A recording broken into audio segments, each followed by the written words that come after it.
And the reason why it takes that form is because the impetus comes from outside, not from within the centre at all.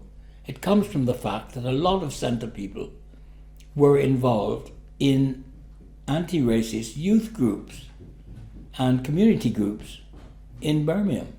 Charles Critcher lived in and was very active on the ground with young people and with social problems and with racial discrimination in the Handsworth area. And came to us one day and said, "You know what's happened? 3 boys, all of them from different cultural backgrounds, were involved in a small-scale a small-scale crime. They saw a drunk man, coming out of a pub and attacked him. They wanted money. They got a very small amount of money and they beat him up a bit. So, they were in coming to court. They were coming to court at the moment when what I described earlier as the moral panic was ratcheting itself up. And this got called the first mugging, or one of the early muggings. Okay, well then it entered a different empyrean altogether, and the boys went to court, were given 20 years each. 20 years!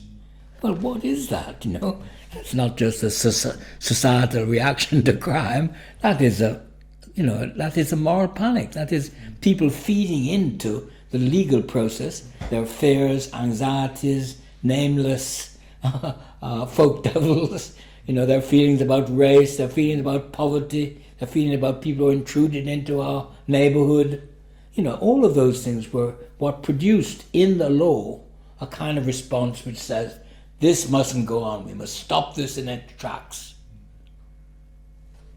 So, that's where it came from. We said, well, we should look into it. So we started doing some ad hoc research into the boys, into the event, and then into the law. Well, what did the judge say? Why did he give him 20 years? Well, he said this. Well, how was it reported in the press? In other words, how was this single event constructed through social meaning into a much larger phenomenon? How did it connect with the anxieties of the society, underlying anxieties of the society? Well, remember, this is a particular period when Birmingham is, transfixed by the emergence of immigration, the impact of immigration. So not all of them were directly working, had the student house, which was involved in that stuff. But everybody was aware of it. We were going on anti-racist marches. It was a live political theme in the centre. Sure. Not many of us would have been close to a particular community like that. Like he was. Yes, like he was. Well, he brought us the news, but only because people were receptive to this. They were watching all the events going on in Birmingham from the time of the Handsworth, of the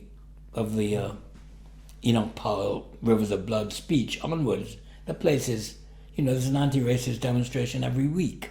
The place is alert with questions for the first time about race and class and race and inequality and city deprivation and in deprivation, the relationship of crime to those questions. So there's a fertile ground, receptive ground for somebody who says, I got an example of what you're talking about. And it's just happened in Handsworth.